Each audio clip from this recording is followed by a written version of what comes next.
ஒன்றும் வேண்டாம். அவரவர்கள் கச்சேரி மாதத்துக்கு ஒரு இந்த சபா மாதிரி ஆகிப்போச்சு நம்ம சினிமா மியூசிக் யூனியன். ஆகவே நம்ம சந்திக்கக்கூடிய சந்தர்ப்பங்களை அதிகமாக ஏற்படுத்தி கொள்ள வேண்டும் என்ற எனது ஆசை, அவர்கள் ஆசை எல்லாமே. மாதம் ஒரு இசை நிகழ்ச்சியை நடத்துவதாக முடிவு செய்திருக்கிறோம், நம்ம சபாவுக்காக, நம்ம மெம்பர்ஸுக்காக. ஆகையால் அவைகளுக்கும் வர வேண்டும். நம்ம அடிக்கடி சந்திப்பதற்கான ஏற்பாடு 3 மாதத்துக்கு ஒரு தடவை சந்திப்பது இனிமேல் நடக்கும். இதுவரைக்கும் நடந்ததா? 3 மாதத்துக்கு ஒரு தடவை எல்லா மெம்பர்களும் பார்க்கணுங்கிற விதி இருக்க, நடந்ததா? மாதம் எல்லாம் இந்த யூனியன் மெம்பர்ஷிப் பதவியேற்றவர்கள் எல்லாமே மொத்தமாக கலந்து பேசணும்னு ஒரு ரூல் இருக்கு, நடந்ததா? டீ கொடுத்தாங்களா? காஃபி கொடுத்தாங்களா? என்ன ஏதோ நிஜமா நான் சொன்ன மாதிரி தான், என்னமோ நடந்தது மர்மமாக இருக்குது மாதிரி தான் இருக்குது. இதுக்கு அவங்க செலவு பண்ணது எக்கச்சக்கம். நான் எதிர்கட்சியை குற்றம் சொல்ல, எதிர்கட்சியே இல்லை,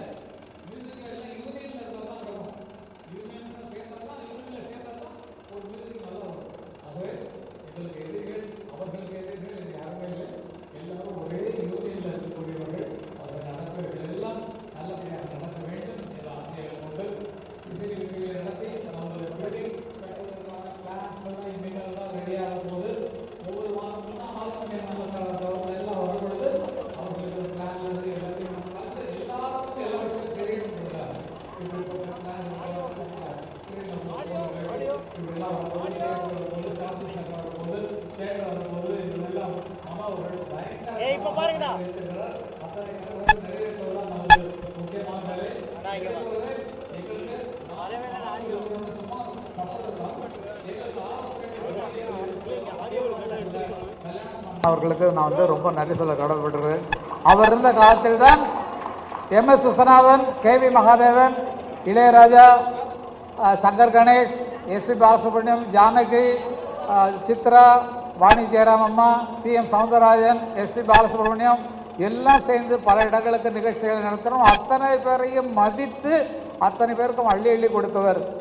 நாங்கள் ஃப்ரீயாக தான் வாய்ச்சோம், ஆனால் அதை வசூல் பண்ணதற்கு பொறுப்பு, அந்த நிகழ்ச்சியை முறையாக நடத்தியதற்கு பொறுப்பு அண்ணன் கல்யாணம் அவர்களுக்கு தான் சேரும். அவர்களுக்கு ஒரு பாராட்டுகளை அருமையாக தெரிவித்துக் கொள்கிறோம்.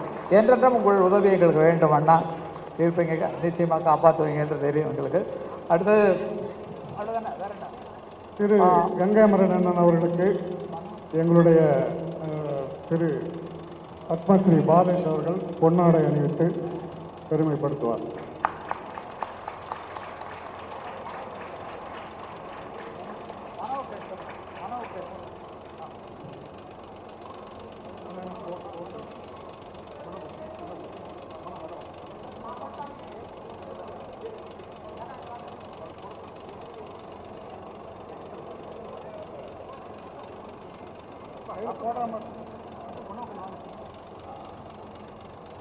திரு மனோ அவர்களுக்கு பொன்னாடை போட்டு கௌரவிக்கப்படுகிறார்.